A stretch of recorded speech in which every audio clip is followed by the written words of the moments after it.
Love டுடேல நடித்த மாதிரி இதில் நான் மோஸ்ட்டாக நடிக்கலன்னு நான் நம்புகிறேன். ஏன்னா வந்து நான் அதை எப்பெல்லாம் பண்ணுறேனோ அஸ்வத் வந்து இது இல்லை, இது டிராகன் இல்லை, இது ராகவன் இல்லை அப்படின்னு என்னை கட் பண்ணிவிட்டு டிராகன் ஆக்சுவலாக கொஞ்சம் திமிரு பிடிச்சவனாக இருப்பான். உங்களுக்கு இந்த இந்த விளையாட்டு பிடிச்சிருக்கா? ஆக்சுவலாக விளையாட்டு கொஞ்சம் கஷ்டமான சார் இருக்குது. நான் வந்து சினிமான்ற விளையாட்டு பிடிச்சிருக்கான்றது வந்து அதில் போயிட்டேன். இந்த விளையாட்டு பிடிச்சிருக்கா, நம்பர் விளையாட்டு பிடிச்சிருக்கான்னா வந்து அவ்வளோ இல்லை தான். பொண்ணு வந்து சீரியஸாக காமிச்சாங்க, அதுதான் மெயின் இஷ்யூ சார். என்னை அடித்தாங்கன்னா நான் பண்ணது தானே சார் சீரியஸ். ஆக்சுவலாக எந்த லெவலுக்கு போயிருக்கோன்னா படத்தோட மெயின் கான்ஃப்ளிக்ட்டு நான் பண்ண தப்புனால தான். நம்மளை பற்றி நமக்கே வந்து சில நேரத்தில் ஒரு கம்மியான ஒப்பீனியன், இன்ஃபீரியாரிட்டி காம்ப்ளெக்ஸ் நம்ம வந்துடும். ஆனால் அதை சரி செய்கிறதுக்கும் சில விஷயங்கள் நடக்கும். திடீர்னு ஒரு பொண்ணு வந்து எனக்கு ஒன்று பிடிக்கும் அப்படின்னு வந்து சொன்னாங்கன்னா இது வந்து ஒரு பெரிய யாரு நானா பின்னாடி யாரா இருக்கு.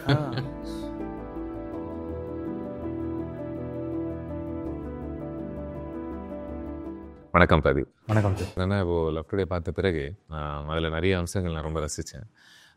அதை பொறுத்த ஒரு உரையாடல், ரொம்ப முக்கியமான ஒரு உரையாடலை நான் பார்த்தேன். ஸோ அதை பற்றி பேசணும்னு நினச்சிட்டு இருந்தேன். பட் அப்படி காலம் கழிந்தது. மறுபடியும் நம்மளுடைய பாதைகள் சந்திக்கிறதுல எனக்கு சந்தோஷம். உங்களை பொறுத்த வரைக்கும் நான் எங்கே ஆரம்பிக்கலாம்னா, அடுத்த வாரம் டிராகன் ரிலீஸ் ஆக போகுது இல்லையா? இந்த ஒரு நேரத்தில் உங்களுடைய ஒரு ஜென்ரலான ஒரு ஸ்பேஸில் ஆரம்பிப்போம்.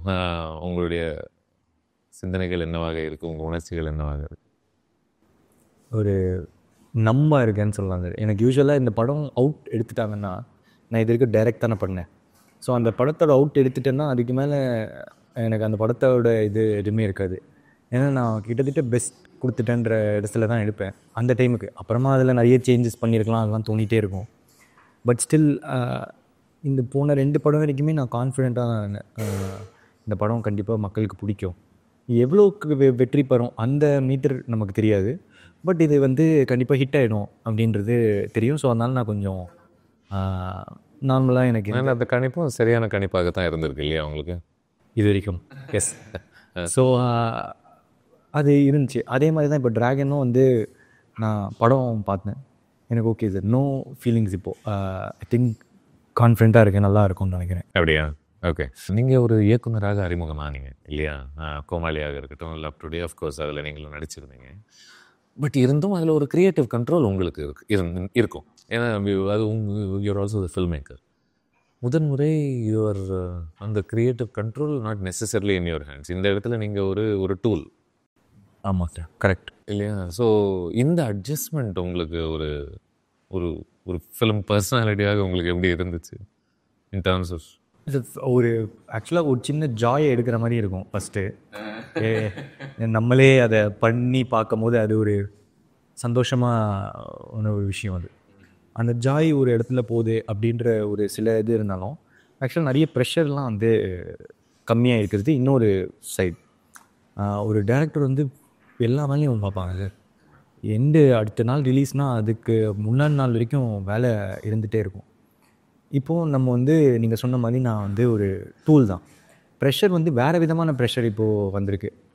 அந்த பிஸ்னஸ்ஸு அதெல்லாம் இப்போ வந்து நம்ம மேலே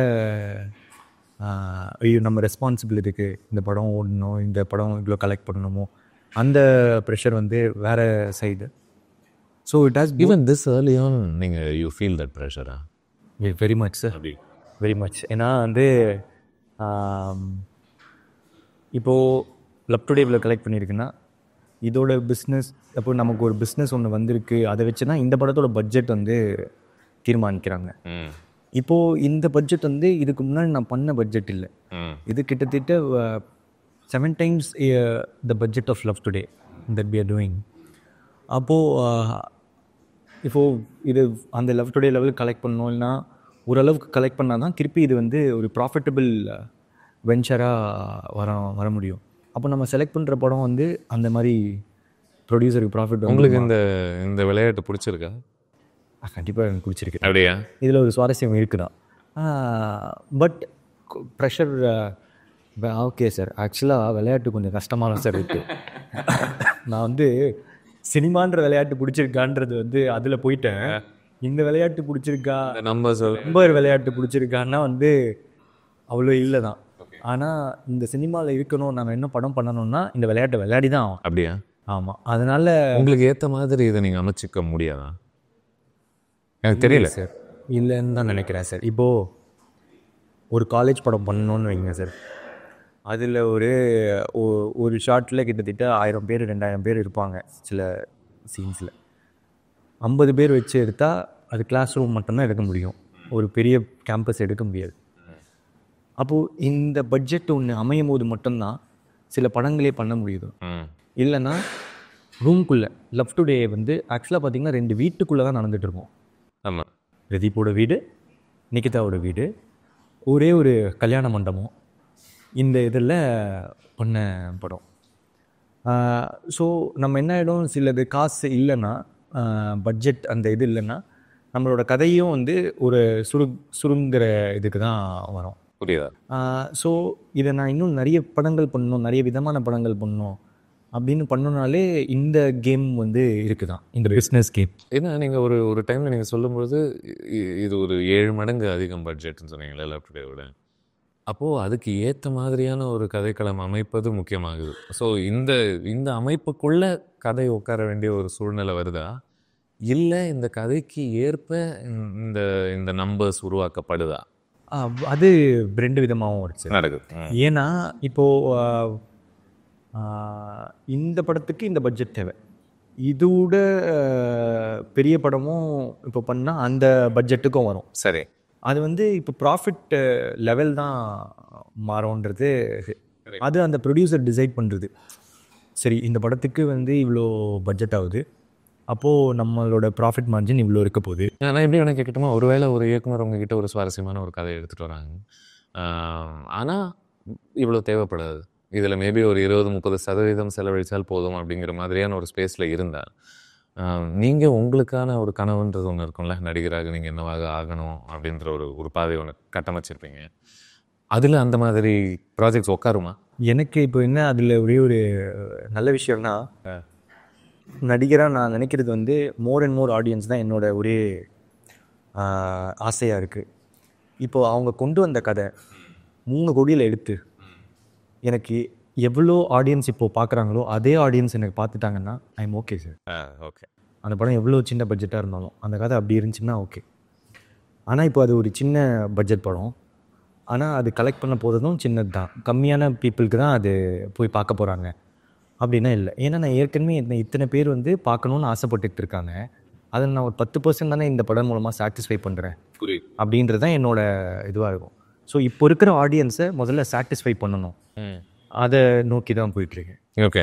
2-3 கிளிப்ஸ் உங்களது அங்கங்கே வெவ்வேறு காலகட்டங்களில் அப்பப்போ வந்துட்டு போகும் சோஷியல் மீடியாவில். அதில் நான் ரொம்ப ரசித்தது, நீங்கள் ஒரு 1 or 2 புல்லிஸை நீங்கள் எப்படி ஹேண்டில் பண்ண ஒரு விதம் ஒரு காலேஜில் நினைக்கிறேன்ல, அதில் எனக்கு என்ன உங்களை பார்க்கும்போது தோணுச்சுன்னா, இது ஒரு பெரிய ஒரு சுய புரிதல் இருந்து, ஒரு பெரிய தான் சந்தித்த வெவ்வேறு இன்செக்யூரிட்டிஸ் அண்ட் ஒரு வழியிலிருந்து வந்த ஒரு விஸ்டம், வந்த ஒரு செல்ஃப் கான்ஃபிடென்ஸ் அப்படின்ற ஒரு தன்மையை தான் என்னால் கவனிக்க முடிஞ்சது. அதில் அது ஏன் சொல்கிறேன் அப்படின்னா, இப்போ உங்களை பற்றின ஒரு புரிதல் உங்களுக்கு இருக்குல்ல, நீங்கள் அதை வச்சுட்டு உங்களுக்கு தெரியும், இப்போ நீங்கள் ஒரு லவ் டுடே ஒரு ஃபில்ம் மேக்கராக பண்ணும்போது நான் யார் அப்படின்ற ஒரு புரிதலிருந்து நீங்கள் அதை பண்ண முடியும் அந்த படத்தை. இப்போ இந்த மாதிரி படங்கள் பண்ணும் பொழுது நீங்கள் யார் அப்படின்ற ஒரு புரிதலை அந்த இயக்குனருக்குள்ளே கடத்த வேண்டியது முக்கியமாகுதா, இல்லை நீ என்னை எப்படி பார்த்து புரிஞ்சுக்கிட்டேயோ அதை வச்சுட்டு நீ என்ன பண்ணுறியோ பண்ணிக்கோ அப்படின்ற ஒரு ஸ்பேஸ்க்குள்ளே போகுதா? முன்னாடி பை காட்ஸ் கிரேஸ் இப்போ என்னென்னா சார், அஸ்வத் வந்து என்ன ஒரு 10 வருஷமாக பார்த்துக்கிட்டு இருக்காரு. ஓகே. ஸோ நான் என்ன பண்ணுவேன், என்ன பண்ண மாட்டேன், என்னோடய ஸ்ட்ரென்த்ஸ் என்ன, வீக்னஸ் என்ன, ப்ளஸ் லவ் டுடேல அவர் ரசித்த விஷயம் என்ன, என்னை எப்படி காட்டலாம் அப்படின்றது அவர் ஒன்று யோசிச்சுட்டு இருக்காரு.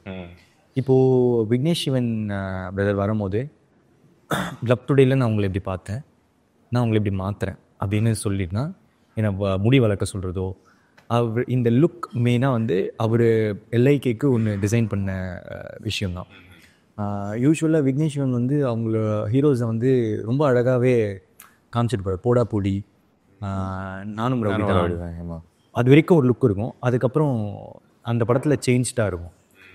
தானா சேர்ந்த கூட்டம், அதுக்கப்புறம் காத்துவாக்கில் 2 காதல், இதில் ஹீரோவும் சரி ஹீரோயினும் சரி அதில் காட்டுற விதம் வந்து சில டைரக்டர்ஸ் தான் அது பண்ணுவாங்க. விடிவி, ஐ மீன் ஜிவிஎம் சார், மணிரத்னம் சார், அந்த மாதிரி. இப்போது அவர் என்ன இப்படி பார்த்துட்டு இதை பண்ணலாம், இது உங்களுக்கு நல்லாயிருக்கும். இப்போ இதுலேருந்து இதை பார்த்துட்டு அஸ்வத் வந்து என்ன சொன்னார், இதில் கலர் பண்ணிக்கலாம், இந்த இது உங்களுக்கு நல்லா இருக்குது, இந்த ஹேரை கலர் பண்ணிக்கலாம், இந்த குறுந்தாடி இப்படி வச்சுக்கலாம் அப்படின்னு அவங்க வந்து ரசிக்கிறதுனால மட்டும்தான் அவங்க அனலைஸ் பண்ணுறாங்க சார் அந்த டைரக்டர்ஸ். என்னோடய பர்சனலையும் சரி, என்னோடய படம் இமேஜும், படத்தில் என்னை பார்க்குறதையும். இப்போ நான் இன்னொரு டைரக்டரோட பண்ணுறேன், அதுக்கு அடுத்தது அவர் மோஸ்ட்டாக என்னோடய பர்சனல் இமேஜை தான் வந்து பார்த்து அவர் ஸ்கெட்ச் பண்ணுறாரு. ஓகே, நான் இந்த படம் வந்து நீங்கள் எல்லாத்துலேயும் எக்ஸென்ட்ரிக்காக இப்படி ப்ளே பண்ணுறீங்க, இந்த படம் வந்து ஏன் நம்ம வந்து உங்களோட ரியல் கேரக்டரோட ஒட்டி எனக்கு அது ரொம்ப பிடிச்சிருக்கு, நீங்கள் எப்படி இன்டர்வியூஸ்லையோ இல்லை இதுலேயோ நான் அதை பார்த்துட்ருக்கேன், இது எனக்கு ரொம்ப பிடிச்சிருக்கு, இப்படி ப்ளே பண்ணலாமா இந்த கேரக்டர். அதனாலே நான் வந்து இப்படி கால் மேல் கால் போடுறதுல எனக்கு குற்ற உணர்ச்சியெலாம் வருதுன்னா பார்த்துக்கோங்க நீங்கள். வந்து இப்படி ப்ளே பண்ணிக்கலாம் சார் அப்படின்னு அவங்க என்ன அனலைஸ் பண்ணுறாங்க சார். ஓகே, ஆப்வியஸ்லி இந்த ஒரு டோட்டலாக ஒரு கேரக்டரில் போய் உட்காரத விட இந்த மாதிரி நம்மளை புரிஞ்சுக்கிட்டு பண்ணால் இன்னும் எனக்கு சூப்பர்னு தான் எனக்கு தோணுது சார். ஏன்னா இப்போது ஒரு இப்படி கேட்கட்டுமா, இப்போது நீங்கள் ஒரு நடிகராக மட்டும் இருக்கும் பொழுது அதில் உங்களுக்கு கிடைக்கக்கூடிய பிரதான மகிழ்ச்சி என்ன, பிரதான சிக்கல் என்னவா இருக்குது பார்க்குறது சார்? பிரதான மகிழ்ச்சி மக்களோட அன்பு சார். இதுதான் நான் எப்போவுமே பார்க்குறது. ஒரு ஆக்டருக்கு கிடைக்கிற ரெக்கக்னிஷன் வந்து is the most in cinema. அவங்கள கொண்டாடுறதோ அவங்கள லவ் பண்ணுறது தான் இருக்கிறதுலே ஹையஸ்ட்டு. இப்போ எனக்கு கிடைக்கிற அன்பு, எனக்கு கொடுத்த இடம் வந்து என்னை டெய்லியும் நான் வந்து அதை பற்றி கிராட்டிடியூடாக நெகிழ்ச்சியாக இருக்கும். எனக்கு என்ன பண்ணும் அப்படின்றது தான் அது. ஸோ அதை நம்ம இன்னும் கொஞ்சம் உடைச்சு பார்க்கணும் அப்படின்னா in terms of recognition, admiration, fame. Yes sir. ஆனால் நீங்கள் இப்படி நான் உங்களை பார்த்துருக்கேன், எனக்கு உங்களை ரொம்ப பிடிக்கும் அப்படின்னு சொல்கிற ஒரு விஷயத்த சொல்கிறீங்க. ஸோ என்னோட இது வந்து ஆடியன்ஸை சாட்டிஸ்ஃபை பண்ணுறது, அந்த இதில் தான் சார் போகுது. இப்போது நீங்கள் சொல்கிறது ஆக்டிங்காக இப்படி நடிக்கிறது, அதெல்லாம் வந்து என்னோடய டேரக்டர்ஸ் கிட்ட தான் நான் அதை வந்து விடுறேன். பேசிக்காக அவங்க இப்போது ஒரு மீட்டர் என்னை ஃபாலோ பண்ண சொல்கிறாங்கன்னா, லவ் டுடேல நடித்த மாதிரி இதில் நான் மோஸ்ட்டாக நடிக்கலன்னு நான் நம்புகிறேன். ஏன்னா வந்து நான் அதை எப்போல்லாம் பண்ணுறேனோ அஸ்வத் வந்து இது இல்லை, இது டிராகன் இல்லை, இது ராகவன் இல்லை அப்படின்னு என்னை கட் பண்ணிவிட்டு, டிராகன் ஆக்டில் கொஞ்சம் தின்முறு பிடிச்சவனாக இருப்பான் ஒரு போர்ஷன் ஆஃப் த ஃபில்ம் வரைக்கும். அதுக்கப்புறம் ரொம்ப டிக்னிஃபைடாக இருப்பான். இந்த மாதிரி வேரியஸ் இது இருக்கும். இதில் எங்கன்னா நான் திடீர்னு அந்த டிக்னிஃபைட் போர்ஷனில் வந்து நான் ஒரு காமெடி நான் சஜஸ்ட் பண்ணுறேன்னா கூட இல்லை பிரதீப் இன்னும் ரொம்ப சீரியஸாக என்னை வந்து கண்ட்ரோல் பண்ணாது. ஓகே. ஸோ ஆனால் அவரை நான் பிலீவ் பண்ணுறேன் டோட்டலாக, அந்த டைரக்டரை பிலீவ் பண்ணுற மூலமாக நான் வேறு நடிப்பை என்னால் வெளிக்கொண்டு வர முடியுதுன்னு நான் நினைக்கிறேன். ஓகே. இப்போது மினிஸ்டர் எஸ்.ஜே. சூர்யா அவர்கிட்ட என்ன சொன்னாங்கன்னா, எனக்கு என்றைக்குமே நடிகர் தான் ஆகணும், நான் இயக்குனராக வந்ததே நான் நடிகன் ஆகிறதுக்காகத்தான், அதுக்காக சில வேலைகள் செஞ்சுட்டே இருக்கும்போது இந்த பக்கம் வந்துட்டேன், ஆளை விடுங்க சாமி, நான் பாட்டுக்கு நடிச்சுட்டு போகிறேன் அப்படின்ற ஒரு ஸ்பேஸ்க்குள்ளே வந்துட்டேன். உங்களுடைய பாதை it's still early days, but still நீங்கள் இயக்குனர் ஆனதும் நடிகன் ஆவதற்கா? இல்லை சார், இல்லை. இப்போது நான் ஐடியில் ஒர்க் பண்ணிகிட்டு இருந்தேன், ஷார்ட் ஃபிலிம்லாம் ஹிட் ஆச்சு, எனக்கு ஒரு படம் பண்ணணுன்னு ஆசையாக இருந்துச்சு, நான் அதுக்காக முயற்சி பண்ணேன், அசிஸ்டண்ட்டாக சேரணும்னு பார்த்தேன், கிடைக்கல. அப்புறம் ஷார்ட் ஃபிலிம் வச்சு வந்துட்டேன். அது வந்துட்ட பிறகு பண்ணிகிட்டே இருக்கும் போதே நடிக்கணும்னு ஆசை இருந்துச்சு, ஏன்னா நான் ஷார்ட் ஃபிலிம் நடிச்சிருந்தேன். அதனால் அந்த ரெக்கக்னிஷன் எனக்கு பிடிச்சிருந்துச்சி. ஸோ அதை திருப்பி எனக்கு ஆசையாக இருந்துச்சு சார் அடுத்த படம் நடிக்கணும்னு. பட் ஆஃப்டர் கோமாளி ரிலீஸ் ஆனோடனே எனக்கு கிடைச்ச ஆப்பர்ச்சுனிட்டிஸ் எல்லாம் ரொம்ப பெருசாக இருந்துச்சு டைரெக்ஷனுக்கு. அப்போ விட்டுட்டு நம்ம நடிக்கணுமா திருப்பி, இப்போது புது ஹீரோ தானே அப்படின்ற இது இருந்துச்சு. பட் சம்வேர் எனக்கு வந்து மணி அதெல்லாம் தாண்டி எனக்கு ஏதோ பிடிச்சதை நான் செய்யணும்னு எனக்கு தோணுச்சு. அதனால எனக்கு சொல்லுங்கள், அது ஒரு நடிகனான அந்த ப்ராசஸ் ஆஃப் ஆக்டிங்காக இல்லை அந்த வேலை செய்த பிறகு கிடைக்கக்கூடிய ஒரு அங்கீகாரமா? ப்ராசஸ் ஆஃப் ஆக்டிங் பாதி, வேலையை செஞ்ச பிறகு கிடைக்கிற அங்கீகாரம் பாதி. அதுதான் ஓகே. அந்த ஒரு போதை ஒரு நல்ல போதையாக தான் பார்க்குறீங்களா நீங்கள் இன் டர்ம்ஸ் ஆஃப்? ஏன்னா ஐவ் ஆல்வேஸ் வண்டட் ஒரு நடிகனாக இருப்பது அந்த மனநிலை என்னவாக இருக்கும்? அத்தனை பேர் தெரிஞ்சவங்க, தெரியாதவங்க, புரிஞ்சவங்க, புரியாதவங்கன்னு எல்லாரும் அவங்கள பார்த்து அடையாளம் பார்த்து இவங்க வந்து கட்டி பிடிக்கும் பொழுது, அண்ணான்னு சொல்லும் பொழுது அதை ரசிக்கக்கூடிய ஒரு மனநிலை, அது அது ஆனால் ஈகோவையும் அது ஊட்டாத அளவுக்கு அதை ப்ராசஸ் பண்ண முடிகிற ஒரு பக்குவமும் அதுக்குள்ளே தேவை. ஸோ நம்மளை யாருக்குன்னா பிடிக்குமான்னு ஏங்கின காலம் இருக்குது. இப்போது அத்தனை பேருக்கு பிடிக்கும்னு அவங்க வந்து சொல்லும் போது எனக்கு சந்தோஷமாக தானே சார் இருக்கும். நீங்கள் அந்த மேடை அதெல்லாம் சொல்லும் போது அப்படி இருந்த காலத்துலேருந்து இப்படி வரும்போது உன்னை என்னை பிடிச்சிருக்கு, உங்களில் என்னை பார்க்குறோம், இதெல்லாம் சொல்லும் போது எனக்கு கண்டிப்பாக சந்தோஷமாக தான் சார் இருக்குது. புரியுது. ஒரு தேட்டரில் வந்து அந்த அவங்க சந்தோஷமாக இருக்காங்க, இன்னும் மற்றவங்க சந்தோஷமாக இருக்கிறத பார்க்குறது ஒரு பயங்கர சந்தோஷம் சார். நான் தேட்டரில் போனேன்னா நான் வந்து ஒரு வாசல் பக்கத்தில் நின்றுடுவேன். அப்போ தான் அவங்க சிரிக்கும் போது அவங்க முகம் தெரியும், அவங்க எவ்வளோ குலுங்கி சிரிக்கிறாங்கன்னு தெரியும், இல்லை விசில் அடிக்கும் போது அவங்க எப்படி அடிக்கிறாங்கன்றது தெரியும். ஸோ அந்த ஹாப்பினஸ் பார்க்குறது ஒரு மெயின் ஹை. புரியுது. இந்த இது நடக்கக்கூடாதுன்னு நம்புகிறேன். பட் இருந்தாலும் சும்மா ஹைப்போதட்டிக்கலாக கேட்குறேன். இந்த நடிப்பு, இயக்கம் இது ரெண்டுத்தில் ஒன்று விடணும்னா எது விட்டுருவீங்க நீங்கள்? சார் அந்த மாதிரி ஒரு இடத்தையே என்னால் யோசிச்சு பார்க்க முடியல. என்னென்னா த மேக்ஸிமம் எதனால உங்களுக்கு அன்பு அதிகம்னு புரிஞ்சுக்க முயற்சி பண்ணுறேன். அப்படி ஒரு பாசிபிலிட்டி இருந்துச்சுன்னா maximum answer I can give is that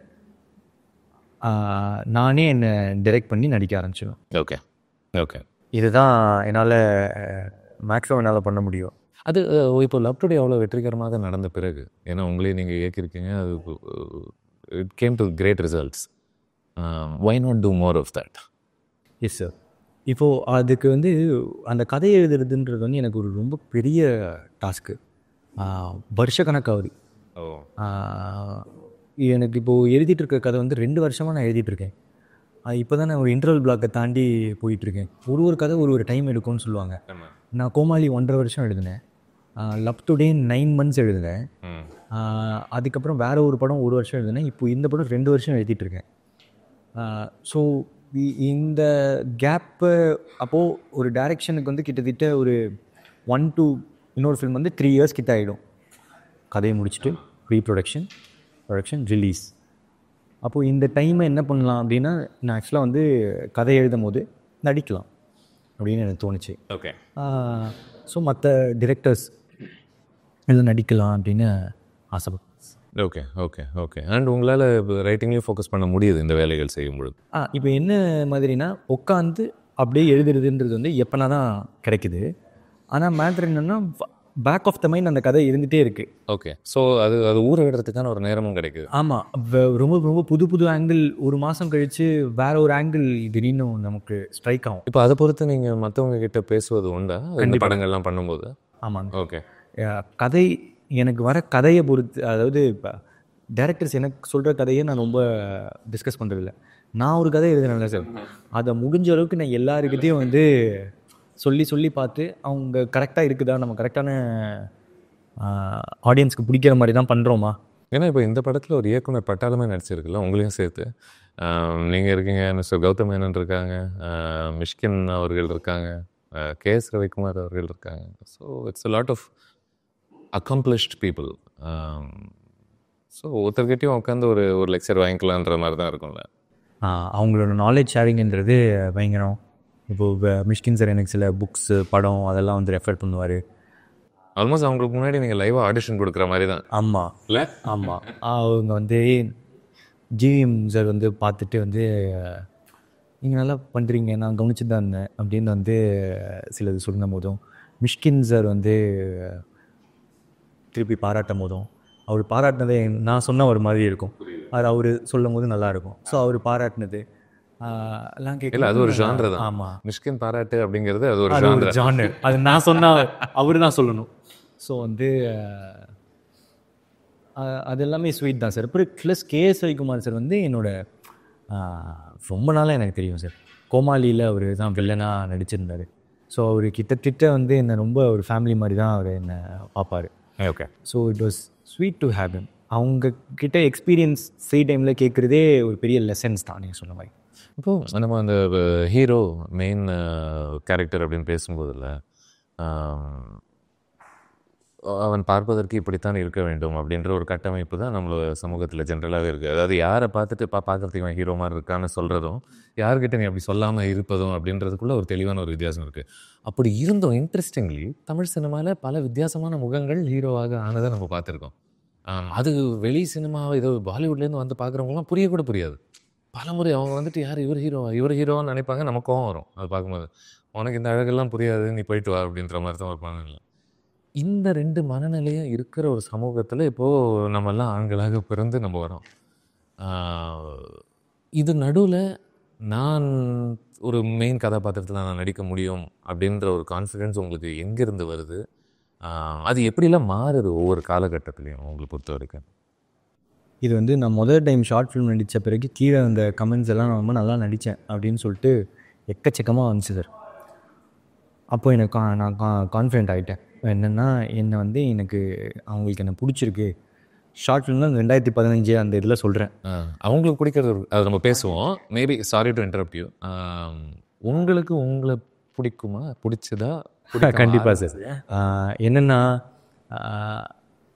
எனக்கு ஆப்வியஸ்லி அந்த ஜேர்னி தான் ஐ மோர் இன்ட்ரெஸ்டட். ஸ்கூல்லேருந்து இதுலேருந்து என்னை வந்து சொல்லியிருக்காங்க. I mean I've heard things about me. ஒல்லியாக இருக்கணும் இல்லை புரியுது. ஸ்கூலில் ரொம்ப இன்னும் அதிகமாக இருப்பேன். ஸோ அது இருக்கேன், டார்க்காக இருக்கேன், இது எல்லாத்துக்கும் இது இருக்கும். ஸோ நம்மளை பற்றி நமக்கே வந்து சில நேரத்தில் ஒரு கம்மியான ஒப்பீனியன், இன்ஃபீரியாரிட்டி காம்ப்ளெக்ஸ்ன்னு ஒன்று வந்துடும். ஆனால் அதை சரி செய்கிறதுக்கும் சில விஷயங்கள் நடக்கும். திடீர்னு ஒரு பொண்ணு வந்து எனக்கு ஒன்று பிடிக்கும் அப்படின்னு வந்து சொன்னாங்கன்னா இது வந்து ஒரு பெரிய பின்னாடி யாராக இருக்கு. இப்போது வந்து அதெல்லாம் பயங்கர சில கான்ஃபிடென்ஸ் வந்து தர விஷயங்களும் நடக்கும். இப்போது நான் நடிக்க வரும்போது நீங்கள் சொன்னதை வந்து நான் ஃப்ளாஷ்பேக் போய் யோசிக்க வேண்டியதாக இருக்குது சார். நீங்கள் சொன்னது கரெக்ட். ஏன்னா நான் ஸ்கூல்லையோ இதுலேயோ எனக்கு எப்போவுமே அந்த இன்ஃபீரியாரிட்டி காம்ப்ளெக்ஸ் இருந்திருக்கு. நம்மளை கலாய்க்கிறாங்களே அப்படின்னு இருந்திருக்கு. ஆனால் நான் எப்படி நடிக்க அந்த இதை எடுத்தேன் அப்படின்னு யோசிச்சேன். உண்மையிலே இப்போ ஒரு பெரிய ஒரு பாதை. ஆமாம் சார், நீங்கள் நடந்து வந்திருக்கீங்கன்றது தான் இல்லையா?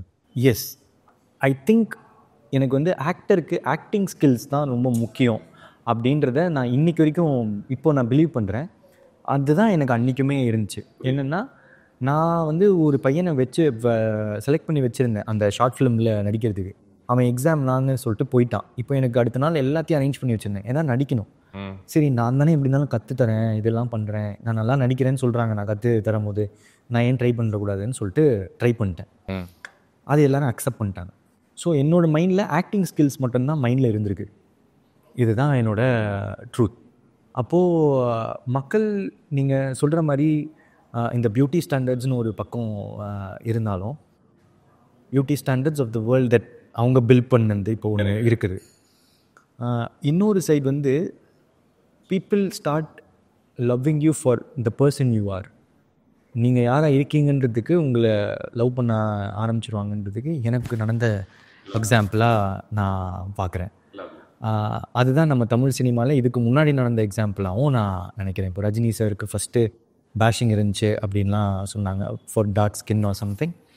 பட் அவரோட பர்சனாலிட்டியோ அந்த மனிதரை வந்து அவங்களுக்கு பிடிக்க ஆரம்பிக்கிறது தான் தமிழ் பீப்புள் ஆர் நம்ம ஆடியன்ஸ் வந்து அதை அப்படி தான் பார்க்குறாங்களோ அப்படின்னு நான் நினைக்கிறேன். அதுக்கு அதில் ஒரு பெரிய அழகு இருக்குல்ல. அழகு எல்லா இடத்துலையும் இருக்குது, பார்க்குறதுல ஒரு அழகு இருக்குல்ல. ட்ரெய்லர் பார்க்கும்போது நிறைய காலேஜ் போர்ஷன்ஸ் இருப்பது தெரியுது.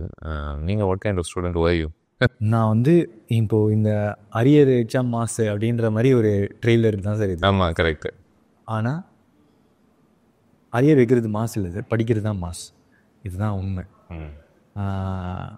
அதை சொல்கிற படம் தான் இது. அதில் அவன் படுற கஷ்டம் காலேஜ் விட்டு வெளியே போயிட்டு அதுலேருந்து ஆரம்பிக்கும். ஸோ தட் அந்த ஆனால் நான் அந்த பையன் இல்லை சார். நான் வந்து நல்லா படிக்கிற பையன். நான் வந்து காலேஜில் ஒரு மெரிட்டில் போய் அங்கே சேர்ந்து ஐ திங்க் இது சொன்னால் மேபி நிறைய பேருக்கு அது நல்லதாக சேரும்னு நினைக்கிறேன். ஓகே, நான் வந்து இந்த அரியர்லாம் இல்லை, நான் வந்து 98% வாங்கினேன் 12th 98% வாங்கிட்டு காலேஜில் சேர்ந்துட்டு முடிக்கும் போது 81% வித்தவுட் எனி அரியர்ஸ் நான் ஒரு கேம்பஸில் ப்ளேஸ் ஆகி 1.5 வருஷம் ஐடியில் ஒர்க் பண்ணி என்னோடய ஃப்ரீ டைமில் என்னோடய பேஷனை ஃபாலோ பண்ணி எனக்கு பிடிச்ச ஷார்ட் ஃபிலிம் பண்ணால் சந்தோஷமாக இருக்குதுன்னு சொல்லிட்டு நான் ஃபாலோ பண்ணி வந்தேன். படிக்கிறது என்றைக்குமே என்னை ஹெல்ப் தான் பண்ணியிருக்கு. என்னோடய எஜுகேஷன் வந்து எனக்கு ரொம்ப ஹெல்ப் பண்ணியிருக்குன்னு நான் நினைக்கிறேன். எனக்கு கோமாளி அவ்வளோ ஏர்லி ஏஜில் வந்து கிடச்சிருக்கு அப்படின்றது நான் நம்புறது வந்து என்னோடய எஜுகேஷன் தான் அது காரணம்.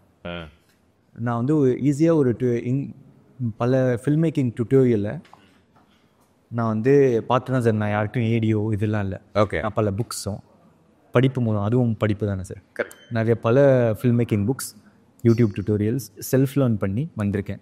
இதுக்கு எஜுகேஷன் கண்டிப்பாக ஒரு பெரிய காரணம் இல்லை. கரெக்ட். ஏன்னா அதுக்கான ஒரு டெம்ப்ளேட் ஏற்கனவே நீங்கள் கடைப்பிடிச்சிருக்கீங்கல்ல. ஆமாம்.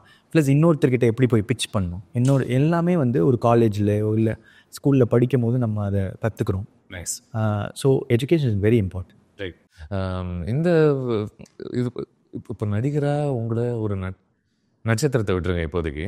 ஒரு ஹீரோவாக உங்களை நிலைநாட்டிக்கணும் அப்படின்னா நீங்கள் நம்ம பேசுன மாதிரி சில சட்டத்திட்டங்கள்லாம் இருக்குது, இதுக்குன்ற ஒரு ரோட் மேப்ஸ் இருக்குது, ஏற்கனவே அதை வெற்றிகரமாக செஞ்சு முடித்த பல பாதைகள் இருக்குது. இந்த ஸ்டேஜில் இந்த படம் பண்ணணும், இந்த ஸ்டேஜில் இந்த ஆடியன்ஸு கவரணும், இந்த மாதிரி ஒரு கணக்குகள்லாம் நான் சொல்லி கேள்விப்பட்டிருக்கேன். உங்களுக்கு இந்த கணக்குகள் மேலே எதாவது நம்பிக்கை இருக்கா? அதில் ஏதாவது ஒரு வேலிடிட்டி இருக்கிறதா பார்க்குறீங்களா? இல்லை சார், நான் எனக்கு வந்து இந்த ஸ்டேஜில் இந்த ஆடியன்ஸ் அப்படி இல்லை. முடிஞ்ச அளவுக்கு எவ்வளோ பெரிய ஆடியன்ஸ் கவர் பண்ண முடியும் இவ்வளோ தான் சார். இது இப்போது என்னால் எவ்வளோ பண்ண முடியும். லவ் டுடேவும் ஓரளவுக்கு அந்த மாதிரி ஒரு தாட் ப்ராசஸ். அப்படியா? ஓகே. ஃப்ரம் கோமாளி அதுதான் என்னோடய தாட் ப்ராசஸ். ஓகே. என்னால் முடிஞ்ச அளவுக்கு என்ன கவர் பண்ண முடியும். ஓகே. எனி கதை எடுத்துக்கிட்டாலும் அதை தான் நான் அதை ஃபாலோ பண்ண பார்க்குறேன். இந்த ட்ரெய்லரில் ஒரு இன்ட்ரெஸ்டிங் வரி, நான் உடனே சக்ஸஸ்ஃபுல் ஆயிடணும் அப்படின்ற ஒரு கையெல்லாம் உதற ஒரு வெறியோட சீக்கிரம் எப்படி சீக்கிரம் சக்ஸஸ்னா அது இன்றைக்கி பரவாயில்ல, நம்ம எல்லா இடத்துலையுமே கவனிக்கலாம் அந்த ஒரு தன்மை இல்லை. அதனால் அதை பொறுத்து பேசலாம் அப்படின்னு நினச்சேன். நீங்கள் உங்களை பொறுத்த வரைக்கும் இந்த டெஃபினேஷன் ஆஃப் சக்ஸஸ் என்னவா எப்படி மாறி இருக்கு காலகட்டத்தில்? அது என்னவாக இருந்துச்சு, என்னவாக மாறிச்சு, இப்போ என்னவாக இருக்குது? It's a deep question sir, to be really frank. என்னென்னா எனக்கு கோமாளி பண்ணுறதுக்கு முன்னாடி வரைக்கும் நான் ஒரு படம் பண்ணிட்டேன்னா நான் பயங்கர ஹாப்பியாக இருக்க போகிறேன். சக்ஸஸ் லைஃப்பில் காசு வந்துக்கிட்டே இருக்கும், அதுக்கு மேலே செட்டில்டு அப்படின்றது தான் பி ஹாப்பி அப்படின்னு நினச்சேன். ஆனால் கோமாளி பண்ணி முடித்த பிறகு அது ஒரு 1 வீக்கில் அடுத்து நான் என்னன்றது, நான் இப்போ உட்காந்துட்டு நான் இப்போ வீட்டில் அடுத்த கதை யோசித்தாதான் அடுத்த படம், அதுக்கு உழைச்சாதான் காசு. கோமாளி வச்சுட்டே எதுவுமே பண்ண முடியாதுல்ல. கரெக்டு. ஸோ அந்த சந்தோஷத்தில் ஒன்றும் பேச ஊற முடியலையே. அவ்வளோதான் சார். அந்த விசில் அடிக்கும் போது அந்த சந்தோஷம் சார். அதுக்கு மேலே உங்களுக்கு திருப்பி ஒரு சந்தோஷம்னா திருப்பி நீங்கள் எதாவது பண்ணி தான் ஆகும். ஸோ இது ஒரு ப்ராசஸ். திருப்பி போய்கிட்டே இருக்கேன். பசிக்கும் சாப்பிடுவீங்க. ஒரு தடவை சாப்பிட்டா இல்லை. கரெக்ட். ஸோ சக்ஸஸை வந்து நம்ம ஒரு சக்ஸஸ்லாம் இல்லை சார். இங்கே சக்ஸஸ் வந்து அப்படியே கேட்டுக்கிட்டே இருக்கும். We are craving for it each day. காலையில் ட்ரெஸ் பண்ணிட்டு போகிறோன்னா அன்றைக்கி வந்து நல்லா இருக்கிற ட்ரெஸ்ஸுன்னு சொன்னால் சக்ஸஸ். இதுதான் அன்றைக்கி ஒரு இன்டென்ஷன்லேயும் நம்ம மைண்டில் ஏதோ ஒன்று வச்சுருப்போம். அப்போது சக்ஸஸ் வந்து ஒன்றும் பெரிய பெரிய விஷயத்தில் சக்ஸஸ் இல்லாமல் எல்லாம் குட்டி குட்டி விஷயத்துலையும் சக்ஸஸ் இருக்குது. அது ஸோ பேசிக்காக இப்போ நான் புரிஞ்சுக்கிறது என்னென்னா, நம்ம ஹாப்பியாக இருக்கிறதுக்கு என்ன பண்ணுறோமோ அதுதான் சக்ஸஸ். அதாவது நீங்கள் ஹோப்ஃபுல்லி ஒரு ஹெல்தியான ஒரு விஷயமாக இருந்தால். ஆமாம் சார். ஆமாம் நேர்மையான விஷயமாகும். அது இந்த படம் சொல்லுவோம் சார். அது டைரக்டர்ஸ் பெர்ஸ்பெக்டிவ். என்ன சொல்கிறேன், இப்போ 1 லட்சம் சம்பளம் வாங்குகிறோம், ஆனால் அதுக்காக நம்ம வந்து நமக்கு பிடிக்காத வேலையை பண்ணி சோகமாக 1 லட்சம் வாங்கினா நான் சக்ஸஸ்ஃபுல் பர்சன், என்கிட்ட 1 லட்சம் மாதம் வருது அப்படின்றது சக்ஸஸா? இல்லை 25,000 வருது, ஆனால் நான் வந்து எனக்கு ஈவினிங் எல்லாம் ஃப்ரீயாக இருக்கேன், எனக்கு பிடிச்ச படத்தை நான் போட்டு பார்க்குறேன், சூப்பரில் கேட்குறது, நான் என் ஒய்ஃபோட நான் வந்து ஹாப்பியாக ஸ்பெண்ட் பண்ணுறேன் டைமு, எனக்கு ரொம்ப ஜாலியாக இருக்கேன் அப்படின்றது சக்ஸஸா அப்படின்றது ஒரு கொஸ்டின் இருக்குல்ல. அந்த படத்துலையும் இதை பற்றி ஒரு விஷயம். அந்த கேள்வி நம்ம தனி மனிதர்களாக எல்லாருமே நம்மளை கேட்டுக்க வேண்டிய கேள்வி. ஆமாம் சார். இப்போ ஒருத்தர் எதை நோக்கி ஓடிக்கிட்டு இருக்கோன்ற ஒரு கேள்வி ஒருத்தருக்கும் இந்த டெஃபினேஷன் வந்து மாறிக்கிட்டே இருக்கும். என்ன இப்போ கேட்டிங்கன்னா, என்னை சந்தோஷமாக வச்சுக்கிறதுக்கு நான் பண்ணுற விஷயங்கள், மற்றவங்கள பாதிக்காத விஷயங்கள் சக்ஸஸ். ஓகே. வாட் இப்போ நீங்கள் பண்ணுற ஒரு தொழில் வந்து ரொம்ப நேரத்தை உங்ககிட்டேருந்து கேட்கக்கூடிய ஒரு தொழில் இல்லையா? இப்போ நம்ம ப்ரீவியஸ் எக்ஸாம்பிள் சொன்னோம் அப்படின்னா, நீங்கள் சொன்ன ஒரு எக்ஸாம்பிள், அவன் வீட்டுக்கு போகிறான், மனைவியோட நேரம் செலவழிக்கிறான், டிவி பார்க்குறான், மேபி அப்படி வெளியில் போய் கொஞ்சம் நேரம் வானத்தை பார்க்குறான், என்ன வேணால் செய்யலாம். உங்களால் அதெல்லாம் செய்ய முடியுதா இந்த தொழிலில்? அது கம்மி சார். ஆனால் என்னோடய ஹாப்பினஸ் வந்து அங்கே அவ்வளோ இல்லை. ஓகே. என் ஹாப்பினஸ் வந்து என் ஒர்க்கில் இருக்குது. எனக்கு வந்து ஒரு டைம் நான் உட்காந்து சும்மா வீட்டில் உட்காந்து கதை எழுதுறதுக்கு இப்படி உட்காந்துட்டு இருப்பேன் செவுத்தை பார்த்துக்கு. நான் அப்போ தான் ரொம்ப ஹாப்பியாக இருந்த டைம். இப்போவுமே எனக்கு அந்த ஒரு வாரம் இல்லை ஒரு நாள்லேருந்து எனக்கு எதுவுமே பண்ணாமல் சும்மா உட்காந்து ஒரு ரூமில் உட்காருங்க டைம் எனக்கு வந்து ரொம்ப ஹாப்பியாக நான் ஃபீல் பண்ணுற டைம். ஏன்னா அது எனக்கு ரொம்ப கதை யோசிச்சுட்ருக்கேன். எனக்கு அந்த வேலை செய்கிறது, இந்த படம் பண்ணுறது தான் எனக்கு ஹாப்பினஸ். இது லவ் டுடேலையும் சரி, இதுலேயும் சரி, நீங்கள் ஒன்று சொல்லி நீங்கள் கொஞ்ச நேரத்துக்கு முன்னாடி பேசிகிட்டு இருக்கும்போது you said I feel like நான் அதில் கொஞ்சம் டிஃப்ரெண்ட்டாக பெர்ஃபார்ம் பண்ணியிருக்கேன் அப்படின்னு நீங்கள் சொன்னீங்க. இது ஒரு பார்ட்ஸ் இந்த ட்ரெய்லர் பார்க்கும்பொழுது கொஞ்சம் சிமிலர் ஜோன்ஸும் இருக்குது இல்லையா? வேறு கொஞ்சம் கார்ட்டூனிஷாக ஆல்மோஸ்ட் பண்ணக்கூடிய ஒரு தன்மை. Do you want to talk to me about that portion? இப்போ என்னென்னா, டைரக்டர் வந்து இது ஆக்சுவலாக அவர் எல்லா இன்டர்வியூவில் சொல்லிட்டு இருக்கிறது வந்து இது ஒரு ஃபேண்டசி இல்லாத ஃபேண்டசி படம் அப்படின்னு ஒன்று சொல்கிறாரு. என்னென்னா, அந்த அவரோட ஓமை கடவுளையில் அவருக்கு செகண்ட் டைம் டிக்கெட் கிடைச்ச உடனே லைஃப்பை திருப்பி ரீவிசிட் பண்ணுறதுக்கு அவங்ககிட்ட ஒரு பைத்தியம் மாதிரி ஆகிடுவான். அவனால் அந்த ரியாலிட்டியை நம்ப முடியாது, அவங்க வாழ்க்கையில் என்ன நடந்துச்சுன்னு. அப்போ அவன் எக்ஸென்ட்ரிக்காக தான் பிஹேவ் பண்ணுவான். ஸோ அந்த மாதிரி ஒரு சுச்சுவேஷன் இந்த படத்தில் அந்த இடத்துல ஒன்று வந்துச்சு. He ask me for an eccentric thing. நீ உன் கத்தி இது பண்ணுறா, அந்த சந்தோஷம் என்னதுன்னு யாருக்குமே புரியக்கூடாது அப்படின்ற ஒரு டெஃபினேஷன் தந்தார். மிஸ்டர் கௌதம் கூட ஒரு மாதிரி பார்த்துட்டு என்ன? ஆமாம், அந்த அளவுக்கு நீ குதி இது பண்ணு அப்படின்ற மாதிரி ஒன்று சொன்னார். அதை தாண்டி அவர் வந்து சில நேரத்தில் எனக்கு வந்து உன்னோட ட்ரேட்மார்க் இது இருக்குல்ல, லுக் இருக்குல்ல, அதை மட்டும் கொஞ்சம் குடுறா, தன்னை விரிச்சு ஒன்று பண்ணுவல்ல அப்படின்னு அவர் சிலது பார்த்து வச்சிருக்காரு. என்ன ப்ரோ அது எனக்கே தெரியாது. ஓகே. அவர் ஒரு தடவை இப்படி பண்ணுவியாடா அந்த இதெல்லாம் வந்து சொல்லி ஓகே ப்ரோ காட் இட். இப்போ தெரியும்ல, பெருமையில யாராவது ட்ரேட்மார்க் அந்த லுக்கு கொடுங்கன்னா கொடுத்துருவீங்க. அவருக்கு அது ட்ரேட்மார்க்காக இருக்குது, அவ்வளோதான். அவர் அதை ரசிச்சிருக்காரு. புரியுது. ஸோ அந்த மாதிரி அவர் சிலதெல்லாம் லவ் ஸ்டோரியில் ரசித்ததை ஒரு சீன் வந்து எனக்கு ஃபீல் பி வெரி ஸ்பெசிஃபிக். எனக்கு இப்படி தான், இதுதான், வேறு எதுவுமே வேணாம் அப்படின்ற டைரக்டர் தான் அவர். ஆனால் இந்த படத்தில் எனக்கு ஒரு சீன் மட்டும் நான் அவங்ககிட்ட விடுறேன், நான் எதுவுமே சொல்லலை, இதுதான் சிச்சுவேஷன், என்ன வேணால் பண்ணிட்டோம், ஏன்னா இது வந்து ஏதோ நீ பயங்கரமாக பண்ணுவ அப்படின்னு எனக்கு தோணுச்சு. நான் சும்மா உட்காந்து ஆடியன்ஸாக பார்க்க போகிறேன். இந்த மாமா குட்டி சாங் வரும்போது நீ ஒன்று பண்ணல, எனக்கு அந்த மாதிரி ஒன்று வேணும்டா, நான் ரசித்தது நான் திருப்பி ஒன்று பார்த்து அப்படி ரசிக்கணும் அப்படின்னு நான் ஒன்று சொன்னார். So it is a mixture of both what he enjoyed in me and what he is trying to show me. ஒரு புது விஷயம். What's it like to be judged by somebody else? அது உங்களுக்கு இது ஒரு first experience in terms of a performer சொல்றேன். Yes sir, I get it. இந்த question என்னன்னா கரெக்ட்.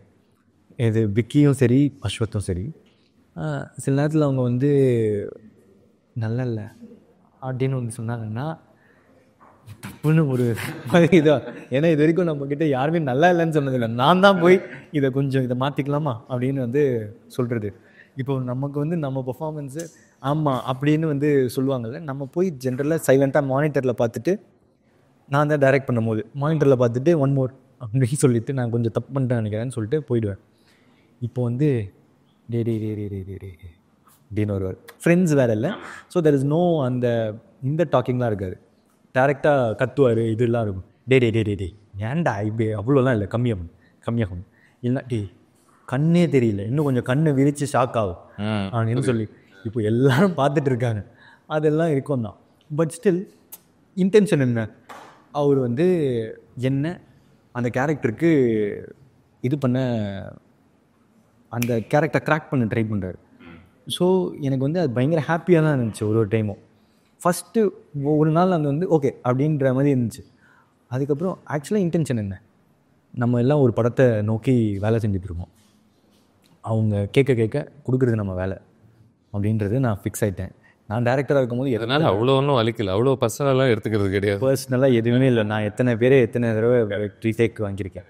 ஸோ அவங்களோட இன்டென்ஷன் என்ன, நம்ம தான் கடைசியில் ஸ்க்ரீனில் தெரிய போகிறது நம்ம தான். ஆமாம், இந்த படம் அவங்களோட படம். ஆக்சுவலி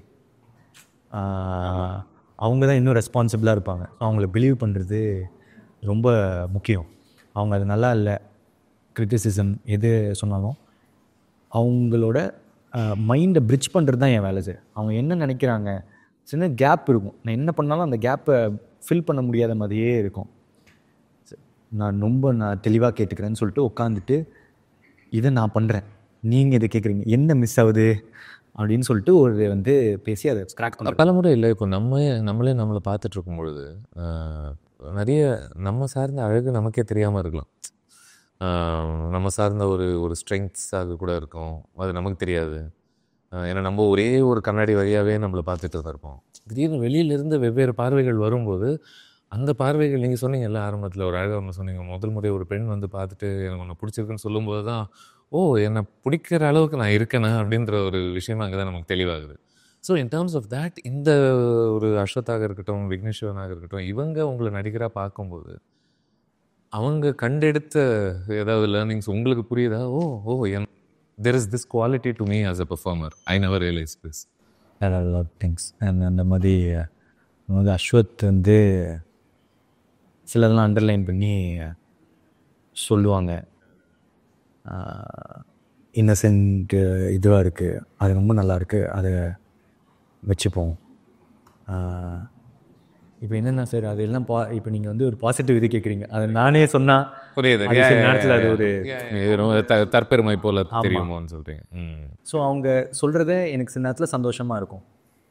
நான் இது நல்லா பண்ணுறேன், இதை நல்லா பண்ணுறேன், இதெல்லாம் அவங்க ஸ்ட்ரென்த்து, இதெல்லாம் வச்சுக்கலாம், இது வேணாம், இதை விட்டுரு, இது சரியில்லை. இப்போ ஃபார் எக்ஸாம்பிள், எனக்கு நான் சிரிச்சா கண் சின்னதாகும் அப்படின்னு வந்து விக்னேஸ்வரன் சார் தான் எனக்கு வந்து பார்த்து சொன்னாங்க. அதே மாதிரி அஸ்வத் வந்து எனக்கு வந்து சில பாடி போஸ்டர்ஸ்லேருந்து சொல்லுவார், இப்படி நிற்காத, இது கொஞ்சம் உனக்கு கரெக்டாக இல்லை, இந்த ஆங்கிளில் இந்த ப்ரொஃபைலில் இல்லை, இதுதான் உனக்கு கரெக்ட் அப்படின்னு வந்து இன்னும் நெகட்டிவ்ஸையும் ஜட்ஜ் பண்ணி. புரியுது. ஸோ இவென்ச்சுவலி நீங்கள் உங்களை டைரக்ட் பண்ணிக்கும் போது கூட உங்களுக்கு இப்போ you have more material about your self. இல்லை, இந்த மாதிரியான ஒரு படம் இல்லை, இது வந்து ஒரு பிளாட் சார்ந்து இருக்கக்கூடிய படம் இல்லை, இது ஒரு ட்விஸ்டை சார்ந்து ஐ எம் அஸ்யூமிங். அதில் ஒரு பிரதான மகிழ்ச்சிகள் வருமானு எனக்கு தெரியல. இதில் வந்து it's about the little human moments இல்லையா? இந்த மாதிரி ஒரு ஃபிலிம்ஸில் இட்ஸ் அபவுட் இந்த ஸ்க்ரீன் பிளேயில் எத்தனை இந்த மாதிரி மூமெண்ட்ஸ் நிறைஞ்சிருக்கு. இந்த படம் நான் ஃபஸ்ட்டு சொல்லும் போது இது வந்து ஒரு காலேஜ் படம், family drama, mass entertainer, commercial படம், இப்படி தான் நினச்சேன் சார். பியூட்டிஃபுல்லான டீம் இருக்குது அப்படின்னு நினச்சேன். ஆனால் அவர் ஷூட் பண்ணிகிட்டே இருக்கும் போது தான் நானே கொஞ்சம் ரியலைஸ் பண்ணேன், this film is more about relationships and human beings அப்படின்னு. நான் அப்புறமா போயிட்டு அவர்கிட்ட பேசினேன், அஸ்வத்தை வந்து, இன்னும் இந்த படம் நீங்கள் மோஸ்ட்டாக உங்களோட இதுவே ரிலேஷன்ஷிப்ஸாக இருக்குது, it's setup pay back. Even Love Today கூட ஃபார் எக்ஸாம்பிள், நம்ம வெறும் இது என்ன அப்படின்னா, இல்லை 2 பேர் ஃபோன் மாற்றிக்கிறாங்க அப்படின்னு நம்ம சொன்னோம்னா I don't think it does justice to the ஃபில்ம்ல. அது அது அது அது ஒரு கருவி, அவ்வளோதான் இல்லையா? அது கதை இல்லை, அது மூலமாக அந்த அப்பாவுக்கும் பையனுக்கும் என்ன சொல்ல வராங்க, அப்பாவுக்கும் பொண்ணுக்கும் என்ன, அந்த பையனுக்கும் பொண்ணுக்கும் என்ன ஈக்குவேஷன், அதெல்லாம் தான் லவ் டுடேயோட ஃப்ரெண்ட்ஷிப் இருந்துச்சு அதுக்குள்ளே. அது மாதிரி இதில் வந்து இன்னும் டீப்பர் ரிலேஷன்ஷிப்ஸ் வந்து டீல் பண்ணியிருக்காரு. This film is more about human in relationship as you guest. College படங்கள் ஐ திங்க் ஒரு டைமில் ரெகுலராக நிறைய வந்துட்டு இருந்துச்சு. பட் அதுக்கப்புறமா ஒரு சின்ன வறட்சி இருந்தது இல்லையா? பெருசாக நம்ம பார்க்க முடியல. இப்போ கூட நம்ம விரல் விட்டு தான் சொல்ல முடியும்னு நினைக்கிறேன். மேபி அதனால தான் இம்மீடியட்டாக ஏதோ ஒரே ஒரு படத்தை மட்டும் வச்சு கம்பேர் பண்ணுற ஒரு தன்மையும் இருக்குது. அண்ட் மோஸ்ட்லி அது ஒரு விதமான ஒரு ஸ்பேஸ்க்குள்ளே தான் அடங்குது இல்லை? இப்போ காலேஜில் ஒரு பையன் அப்படின்னாலே, இப்போ நம்ம சில்லுன்னு ஒரு காதல் மாதிரி யோசிச்சோம்னாலும் சரி, மின்னலே மாதிரி யோசிச்சோம்னாலும் சரி, ஒரு மாதிரி ஆட்டிடியூடாக அப்படி தம் பிடிச்சிக்கிட்டு ஒரு மாதிரி கெத்தாக சுற்றுவான் அப்படின்ற ஒரு ஸ்பேஸ்க்குள்ளே தான் பெரும்பாலும் இந்த மாதிரி கதாபாத்திரங்கள்லாம் அடங்குது. நீங்கள் அதை எப்படி பார்க்குறீங்க? அதில் இல்லை, அதை நான் எப்படி கேட்குறேன் அப்படின்னா, ஒரு எழுத்தாளராக இதில் நான் ஒரு புதுமை சேர்க்க முடியலையே அப்படின்ற ஒரு கவலை இருக்குமா? இல்லை, யூனோ வாட், இட்ஸ் ஓகே, அதுக்குள்ளே அதுதான் அழகு, அதுக்குள்ளே இருக்கக்கூடிய விஷயங்கள் நம்ம புரியுது சார், இப்படி தான் சொல்ல முடியும், அது எவ்வளோ வாட்டி சொன்னாலும் பரவாயில்ல அப்படின்ற. ஃபஸ்ட்டு இந்த இது கொஸ்டினுக்கு நான் ஆன்சர் பண்ணுறேன். பட் அதுக்கு முன்னாடி இந்த படத்துக்கு நான் எழுதலை, இது வந்து டோட்டலாக அஸ்வத்தோட இது. he will give a very better answer. ஆனால் எனக்கு தெரிஞ்ச ஆன்சரை நான் வந்து ஒன்று சொல்லிடுறேன் சார். இப்போது இந்த படம் பொறுத்த வரைக்கும் ட்ரெய்லரில் ஒரு கதை ஒன்று தெரியுது இல்லை சார், ஆக்சுவலாக அது கதை இல்லை, இதுதான் விஷயம். இப்போது ஓமை கடவுளேவோட ட்ரெய்லரை ஊமை கடவுளையோட ட்ரெய்லர் எப்படி இருக்கும்னா லவ் காமிச்சிட்டு இருப்பாங்க, அவனுக்கு ஒரு செகண்ட் சான்ஸ் திருப்பி தருவாங்க, தென் ஹீல் கோ பேக். இந்த ட்ரெய்லரில் இருக்கும். இப்போது அவனுக்கு செகண்ட் சான்ஸு ஒரு காடு வந்து டிக்கெட் தராருன்றது தூக்கிடலாம் அந்த ட்ரெய்லர்லேருந்து. இப்போது அந்த ட்ரெய்லரை பார்ப்போம். ஒரு பொண்ணை லவ் பண்ணுறான், பிரச்சனை வருது. வேறு ஒரு பொண்ணை லவ் பண்ணுறான், ட்ரெய்லர் முடியுது. இப்போ இது என்ன லவ்வு அந்த அந்த ஜோனில் ஒரு 2 பொண்ணுங்களை லவ் பண்ணுறான், கம்மிங் ஆஃப் ஏஜ் ஃபிலிம் போல். கரெக்ட். அப்படின்ற ஒரு இடம் இருக்குல்ல சார். ஆக்சுவலாக இந்த ட்ரெய்லரோட இது அதான் என்னென்னா, அதோட கதை வந்து ரொம்ப முக்கியமான இடத்துல ஒன்று வருது, அது ரிவீல் பண்ண வேணான்னு டைரக்டர் நினச்சார். ஸோ அந்த மெயின் கதையை ரிவீல் பண்ணலை. ஃபோன் ஸ்வாப் இல்லாமல் லவ் டுடே ட்ரெய்லரை யோசிச்சு பாருங்கள்.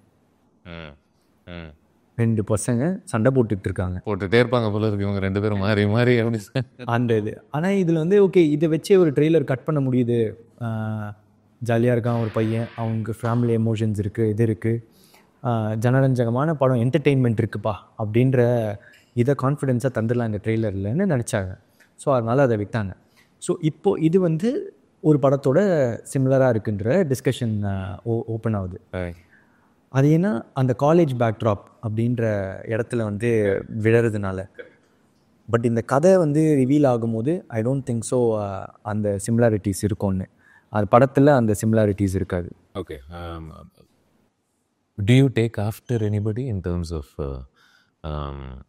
இந்த பயணம் எனக்கு அமைஞ்சால் நான் மகிழ்ச்சி அடைவேன் அப்படின்ற மாதிரி ஏதாவது to you have a road map like that? ஒரு நடிகராக உங்களுக்கு நான் எப்படி வேணால் நீங்கள் ஆன்சர் பண்ணுங்கள். இன் டேர்ம்ஸ் அது ஸ்பெசிஃபிக்காக ஒருத்தர் சொல்லணும்னு அவசியம் இல்லை.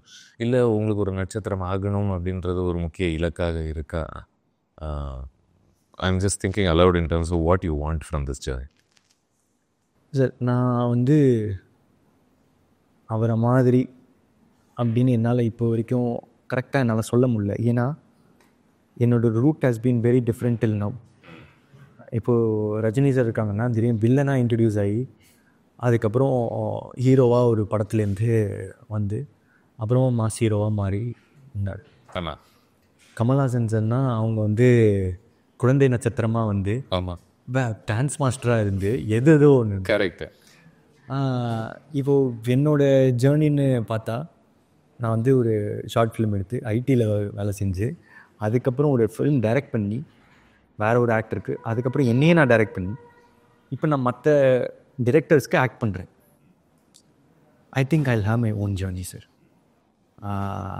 நான் என்னோடய ஜேர்னியோட ஒரே குறிக்கோள் வந்து என்னோடய ஆடியன்ஸை எவ்வளோக்கு எவ்வளோ பெருசு பண்ணுவேன். இப்படி ஸ்பெசிஃபிக்காக வேணால் கேட்கலாமே, does stardom attractive or will you be happy to be a good actor who is a hero? Sir அந்த ஏன்னா அது ரெண்டுத்துக்கும் ஒரு டிஃப்ரென்ஸ் இருக்குல்ல. அந்த ஸ்டாருக்கும் ஆக்டருக்கும் இருக்கிற டிஃப்ரென்ஸ் மட்டும் நீங்கள் உங்கள் கொஸ்டினில் என்னன்னு சொல்லிட்டீங்கன்னா ஐ கேன் ஆன்சர் திஸ். சரி, ஓகே. என்னுடைய புரிதலில் ஒரு ஆக்டர் அப்படின்றவன் அந்தந்த கதைக்கு அதுக்கு தேவையான ஒரு சென்ட்ரல் ரோல்ஸ் தான் பண்ணுவாங்க இவரும். பட் அந்த கதைக்கு என்ன தேவையோ அதை நான் செஞ்சுட்டு போகக்கூடிய ஒரு மனநிலை ஒன்று இருக்கும் இல்லையா? இப்போ ஒரு ஸ்டார் அப்படின்னும் போது அந்த ஸ்டாருக்காக கதைகள் அமைக்கப்படும். அந்த ஸ்டாரின் பிம்பத்தை மேற்கொண்டு உயர்த்துவதற்கு அதை சுற்றி படங்கள் அமைக்கப்படும். ஹி பிகம்ஸ், என்ன சொல்கிறது, அது ஒரு ரிலிஜன் மாதிரி, அந்த ரிலிஜனுடைய கடவுள் அப்படின்ற மாதிரி he becomes like the central. நீங்கள் அந்த கோமாளியில் இவங்க காஜல் அகர்வால் வருவாங்க தெரியுமா, ஒரு கோவிலில் ஒரு இவ்வளோ பெரிய ஒரு சாமி மாதிரி நிற்பாங்க தெரியுமா ஒரு பாட்டில், அது போல் எல்லாமே தன்னை சுற்றி அது ஒரு அத்தனை பேர் வந்து இப்போ வெறும் நட்சத்திரங்களுக்கு பேப்பர்லாம் தெரிக்க விட்டுட்டு ஒரு மாதிரி அந்த ஒரு சம்பவங்கள் அப்படின்லாம் நடக்கும். பட் நிறைய ஹீரோஸ் இருக்காங்க, அந்த சம்பவங்கள்லாம் நடக்காது. நீங்கள் அவங்க நடித்த படத்தை போய் பார்ப்பீங்க, அந்த கதை என்னன்றது களத்தை கவனிச்சுட்டு நீங்கள் வெளியே வருவீங்க. ஏதோ எனக்கு தெரிஞ்ச அளவுக்கு ஓரளவுக்கு அது சரிங்க சார். இப்போ என்னென்னா இது வந்து உங்கள் பெர்ஸ்பெக்டிவில் நீங்கள் நினச்சதுலேருந்து எனக்கு அப்படி தோணுது. அந்த கொஸ்டின் இப்போ அதை நினச்சி தான் நீங்கள் அந்த கொஸ்டின்னா அம்னா ஆக்டர் இஸ் ஃபைன் என்னென்னா, பட் என்னோட பெர்செப்ஷனில் ஸ்டாரு ஆக்டர், ஏன்னா இப்போ ஸ்டார்ன்னும் போது அவங்களுக்கான எலிவேஷன் மூமெண்ட்ஸ்னு தனியாக அமைக்கப்படும். அது கதையில் அடங்குமோ அடங்காதோ அது வேறு பட்சம். மக்கள் கூட கவலையே பட மாட்டாங்களா? நீங்கள் அவருக்கு இப்போது ஒரு எக்ஸாம்பிளாக நம்ம யார் பேரையும் சொல்ல வேணான்னு பார்க்குறேன் நான். பட் சொன்னோம்னா வி கேன் சே இந்த ஒரு சீன் அந்த படத்தினுடைய கதை களத்தில் ஆனஸ்ட்டாக உட்காரலன்னா கூட it does not matter. People will love it, it's okay அப்படின்னு பண்ணக்கூடிய காம்ப்ரமைசஸ்லாம் நடக்குங்க. You're a film maker, you know what I'm saying. If people love it I'm okay sir. Okay, அப்போது அது என்ன ஆன்சரோ அதுதான். இல்லை உண்மையாலே sir, I am doing everything for the people. If people are going to be happy, நான் ஒரு விஷயம் பண்ணுறதுனால அவங்க ஹாப்பியாக இருக்கிறாங்க, அந்த படத்தில் அது இருக்கிறதுனால அவங்க ஹாப்பியாக. ஓகே, லெட் மீ ஈவன் நான் விதவிதமாக நேரோ டவுன் பண்ண ட்ரை பண்ணுறேன். வேறு ஒன்றும் இல்லை. Would you prefer to have elevation moments created for you in a film? அந்த படத்தில் அந்த கேரக்டர் அப்படி இருந்தால் ஒரு பட்சத்தில் ஓகே. இப்போது லவ் டுடே பொறுத்த வரைக்கும் நான் ஃபஸ்ட்டு ஸ்க்ரீனில் அப்பியர் ஆகும்போது எனக்கு ஆக்சுவலாக வரவேற்பு இருந்த மாதிரி எனக்கு தெரிஞ்சுச்சு சார். அந்த ஃபோனில் நான் வந்து எடுத்து இப்படி பார்க்கும்போது, பிகாஸ் பீப்புள் அதுக்கு முன்னாடி என்னோடய ஸ்டேஜஸோ அந்த இதை பார்த்துட்டு they started லைக்கிங். அதை தாண்டி நீங்கள் பார்த்தீங்கன்னா அந்த மொபைல் ட்ராவலுக்கு ஒரு கதை இருந்துச்சு. ஆமாம். அதுலேருந்து அப்புறமா ஹீரோ ரிவீல் ஆகும்போது அந்த கதை மூலமாக இப்போ அது எலிவேஷன் தான். எலிவேஷன் ஆமாம், அதுவும் எலிவேஷன் தான் சார். ஆனால் அப்போது வந்து ஒரு மெலடி பிஜிஎம் தான் நான் போட்டேன் அவனை இன்ட்ரடியூஸ் பண்ணும்போது. ஆனால் அங்கேயும் கற்றுனாங்க, பீப்புள் செலிப்ரேட்டட். அந்த மாதிரி அந்த கதைக்கு என்ன தேவையோ I am fine with it. Nice. But if I get a க்ரௌடில், எனக்கு தேட்டரில் சத்தம் கேட்க ரொம்ப பிடிக்கும் சார். அந்த மாதிரி ஒரு சத்தம் அமைஞ்சதுன்னா அதுக்காக தான் ஒர்க் பண்ணுவோம். Okay, got it. நீங்கள் இங்கே இருக்கிறதுனால maybe I won't address this. ஏன்னா இப்போல இருந்தோம் நம்ம எல்லாம் பேசக்கூடிய நுணுக்கங்கள்லாம் பேசணும்னு நினச்சிட்ருவாங்க. லவ் டுடே பொறுத்த வரைக்கும் ஒரு பார்வை என்னவாக இருக்குன்னா, ஆண் செய்யக்கூடிய தவறுகள் நகைச்சுவை வழியாக சித்தரிக்கப்பட்டது, பெண் செய்யக்கூடிய தவறுகள் இன்னும் எமோஷ்னலாக ரொம்ப சீரியஸாக சித்தரிக்கப்பட்டது அப்படின்ற ஒரு பார்வை ஒன்று இருக்குது. As the writer, film makers, நீங்கள் அது நீங்கள் எப்படி பார்க்குறீங்க? அதில் ஒரு நியாயம் இருப்பதாக நினைக்கிறீங்களா, இல்லை அது புரிதலில் ஒரு டிரான்ஸ்லேஷனில் மிஸ் ஆனதாக பார்க்குறீங்க? ஃபர்ஸ்ட் ஆஃப் ஆல் நான் அதுக்கப்புறம் லவ் டுடே கழித்து நான் இன்டர்வியூஸ் வந்து பெருசாக எதுவுமே தரல, அதோட எக்ஸ்ப்ளனேஷனும். ஏன்னா நான் வந்து பீப்புள் எப்படி நினைக்கிறாங்களோ அது ஃபைன், அவ்வளோதான், அதோட படம் முடிஞ்சிருச்சு அப்படின்னு தான். அதை நம்ம எக்ஸ்பிளைன் பண்ணுறத விட ஹவு இட் இஸ் அண்டர்ஸ்டுட், அதுதான் இன்னும் ரொம்ப முக்கியம் அப்படின்னு நினச்சிக்கிறேன். ஆனால் இப்போது சின்ஸ் யூ ஆஸ்ட், நான் என்னோடய பெர்ஸ்பெக்டிவில் நான் எப்படி நினச்சேன்றதை நான் சொல்கிறேன் சார். நான் எங்கேயுமே அந்த பொண்ணை வந்து அடிக்கலை, அந்த பொண்ணு என்ன அடித்தா செகண்ட் ஹாஃபில். இப்போது ரிவர்ஸ் பண்ணி பாருங்கள் சார் இந்த சிச்சுவேஷனை. நான் வந்து அடிச்சிருந்தேன், அந்த பொண்ணு நான் அடிக்கலை அப்படின்னா அதோட டிஸ்கஷன் வந்து இருந்திருக்குமானே எப்படி இருந்திருக்கும்னு. என் பையன் வந்து அடிக்கிறான், பொண்ணு வந்து வந்து கம்முன்னு இருக்கணுமா, இது என்ன ரொம்ப டாக்ஸிக் இதில் இருக்குது அப்படின்றது ஒன்று இருந்துச்சு. ஆனால் இப்படி வரும்போது அதுக்கு எந்த கொஸ்டினுமே இல்லை.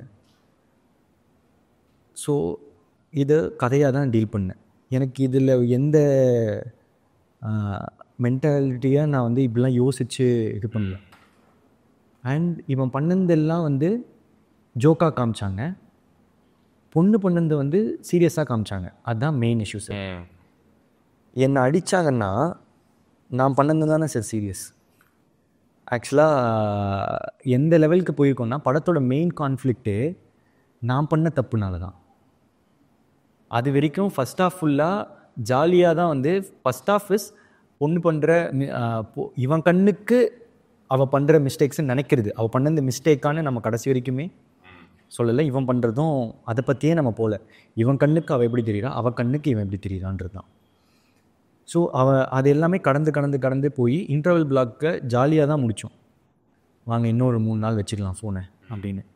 இவன் வரும்போது ஃபஸ்ட்டு திரும்பி அதே பேட்டர்னில் ஃபன்னாக வந்து நவுத்திட்டு இருந்த கதை, அதுக்கப்புறமா ஒரு பாயிண்டில் it was a serious mistake which can be accepted by the girl. So இவன் பண்ணது தான் main conflict of the film. இவன் பண்ணது தான் இருக்கிறதுலே சீரியஸாக காமிச்சிருவோம். அதுக்காக இவன் அடிமையும் வாங்கியிருக்கான் அந்த பொண்ணுக்கிட்டேருந்து. இவனை வந்து அசிங்கமாக திட்டுவான் அந்த சீனில், அந்த ரெஸ்டாரண்ட் சீனில். இவன் எதுவுமே அவளை வந்து எங்கேயுமே பார்த்தீங்கன்னா ஃபஸ்ட் ஹாஃபில் திட்டிருக்க மாட்டான். ஸோ இது போயிட்ட பிறகு இவன் இவன் பண்ண தப்பை போய் அவங்க அம்மா கிட்ட அப்புறமா உணர்றது அடுத்த செட் ஆஃப் இது. அங்கே சில எக்ஸ்ப்ளனேஷன்ஸ் இருக்கும். ஸோ ஒரு அந்த ஹீரோ வந்து கரெக்டு தான் செஞ்சான்னு நான் எங்கேயுமே படத்தில் சொல்லலை. அவன் தப்பு தான் செய்ய. அவனை ஹீரோவாகவே பார்க்கலையோ. அவன் ஒரு கேரக்டர், ஒரு சென்ட்ரல் கேரக்டரை நம்ம லைஃப்பில் ஃபாலோ பண்ணுறதுன்னு ஒன்று இல்லை. அது அந்த கதையில் அவன் கெட்டவன் தான். அவன் லேர்ன் பண்ணுறது தான், அவனோட தவறுகளை லேர்ன் பண்ணுறது தான் அந்த படம். ஸோ என்னடா இவன் இப்படி தப்பு பண்ணால் அந்த பொண்ணு வந்து இது பண்ணான்னா, ஆமாம் அவன் தப்பு தான் பண்ணான், அதுதான் அந்த படம். அவன் தப்பு பண்ணுறான், அதுலேருந்து திருந்துறது தான் அவன் திருந்துறானா அப்படின்றது தான் அந்த படம். பட் நான் ஈக்குவலாக காமிச்சேன்னா என் மனசை பொறுத்த வரைக்கும் நான் கிட்டத்தட்ட ஐ ட்ரை டு இவங்க பண்ணதே அவங்க பண்ணது. இப்போ உங்களுக்கு இன் ஹைண்ட்சைட் மேபி 1-2 விஷயங்களை வேறு மாதிரி அணுகிருக்கணுமோன்னு உங்களுக்கு ஏதாவது தோணுச்சா அதுக்கப்புறம்? இல்லை, are you not believe in looking back? இல்லை, நான் கதை எழுதும் போதே இப்போ உத்தமன் பிரதீப் ஏதாவது பேசுகிறான்னா என்னோடய 10 ADs கிட்ட நான் வந்து கேட்டுக்கிறேன் ஒரு தடவை, லைனுக்கு எதாவது மேலே இருக்கா, அந்த பொண்ணு எதாவது கெட்ட பொண்ணு மாதிரி ஆயிடுறாளா நான் பேசுகிறதில்ல. ஏன்னா அவள் வந்து ஜஸ்ட் ஒரு லாங் ட்ரைவ் தான் போகிறா, இவன் ஒன்று பேசுகிறான், இவன் பொசசிவ்னஸில் பேசுகிறான், அந்த பொண்ணு எதுவுமே வந்து தப்பு செஞ்ச மாதிரி எதுவும் இல்லை ப்ரோ.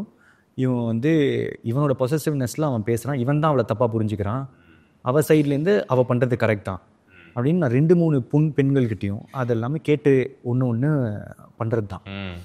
ஸோ என்னோட இதுபடி நான் இப்போ மாற்றிக்கணும்னு நினச்சாலுமே எனக்கு வந்து என்னோட இன்டென்ஷன் வாஸ் ரைட் சார். புரியுது. இல்லை, I think that came through to me. சொல்ல போனேன், ஏன்னா I remember telling you that also. எனக்கு லவ் டுடே பார்த்த பிறகு இதனுடைய நுணுக்கங்களை நம்ம கொஞ்சம் ஒதுக்கி வச்சுட்டோமே. ஆனால் எனக்கு ஓவரால் ஐ ஃபெல்ட் லைக் இது எழுதினவங்க கண்டிப்பாக ஒரு அன்போட தான் இந்த கதையை எழுதியிருக்காங்க அப்படின்ற ஒரு உணர்வு தான் எனக்கும் கிடச்சிது இந்த 2 கதாபாத்திரங்கள் பொறுத்து. அண்ட் இன்னொன்று நான் சொல்லிக்க விரும்புகிறேன் சார், இப்போது பொண்ணுங்க பண்ணதை வந்து நான் சீரியஸாக காமிச்சேன் அப்படின்ற ஒரு ஆங்கிள் இருக்குல்ல, மாமாக்குட்டின்ற இடத்த வந்து ஆடியன்ஸ் சிரிச்சிட்டு இருந்தாங்க. So it is a funny scene. ரெவின்னு வர சீன்ஸ் எல்லாமே it was a comedy take, ஃபுல்லாக சிரிச்சிட்டு இருந்தாங்க. படம் தேட்டர் எப்போ சைலண்ட் ஆச்சுன்னா ஃபஸ்ட் டைம் முத்தமன் பிரதீப் தப்பு பண்ண ஆரம்பிக்கும் போது தான். So it is actually opposite தான் வந்து பலமுறை இந்த இந்த இந்த மாதிரி டாபிக்ஸ்லாம் வரும்போதில்ல சில இயக்குநர்களுக்கு கொஞ்சம் ஆச்சரியம் கொடுக்கக்கூடிய ஒரு விஷயம் என்னவா இருக்குன்னா, தியேட்டரில் எந்தெந்த இடங்களில் ஹீரோவுக்கு கைத்தட்டல்கள் வருது, எப்போ ஹீரோவுடைய அந்த ஒரு ஹீரோன்றதோட அந்த மெயின் கேரக்டருக்கு அவன் சார்ந்து எப்போ மக்கள் நிற்க ஆரம்பிக்கிறாங்க அப்படின்றது தான் அங்கங்கே நம்ம இன்னும் சமூகம் பொறுத்து ஒரு இன்ட்ரெஸ்டிங்கான ஒரு பார்வையாகவே இருக்குதுன்னு நினைக்கிறேன். இட்ஸ் லைக் 2-3 எக்ஸாம் எடுத்துக்காட்டுக்க கூட வந்துச்சு. அந்த இடத்துல இந்த இடத்துல நீங்கள் எதுக்கு இப்போ சப்போர்ட் பண்ணுறீங்கன்னு புரியலையே எனக்கு. லைக் போன வருஷம் அந்த லவரில் நடந்தது அது. ஓகே, ஐ திங்க் விடாமுயற்சியில் ரெஜினா ஒரு வரி சொல்லும் பொழுது நடந்தது. இந்த மாதிரி சின்ன சின்ன விஷயங்கள் நடக்கும்போது அவங்க கனெக்ட் ஆகிடும். நான் இப்படி நினைக்கலையே, இது நான் நீங்கள் பாராட்டணும்னே நான் எழுதலையே, ஆனால் இந்த இடத்துல நீங்கள் அதை இவ்வளோ என்ஜாய் பண்ணுறீங்க அப்படின்றது அதில் ஒரு காம்ப்ளிகேஷன் இருக்குது. ஆமாம். பட் எனிவே இதோட இது போதுமானது. இதோட நம்ம இந்த படத்தினுடைய ப்ரொட்டாகனிஸ்ட் கடைசியாக கேட்குற பேர் ராகவன் இல்லையா? ராகவன் கிட்ட நீங்கள் என்ன சொல்லணும்னு நினைக்கிறீங்க ஆக்சுவலி டர்ம்ஸ் ஆஃப் உங்களுடைய ஒரு வாழ்க்கை புரிதல் பொறுத்து? இந்த படம் அவனோட ஜேர்னி நான் கிட்ட அப்படி வேணால் நம்ம சொல்லலாம். இந்த படம் பார்த்துட்டா தான் அவங்களுக்கு இது புரியும். அப்போ நான் சொன்னேன் புரியுது. இருந்தாலும் பார்த்துட்ட பிறகு மேபி புரியும். நான் இப்போ சொல்லிடுறேன். ராகவனை பார்க்கும்போது ரொம்ப ஸ்வீட்டாக இருக்கான். அவன் பண்ணது லாஸ்ட்டாக பண்ணது கரெக்டு தான். மேபி அவன் அதை கொஞ்சம் முன்னாடியே ரியலைஸ் பண்ணியிருக்கலாம். சரி, ஓகே, அவ்வளோதான். I think this will do. Pradeep, ரொம்ப நன்றி இந்த conversation. Thank you, sir. It was a pleasure. Thank you so much. I wish you the best and the film the very best. Thank you so much. Glad we had this interview. நம்ம போகாமல். It was very nice. Thank you so much.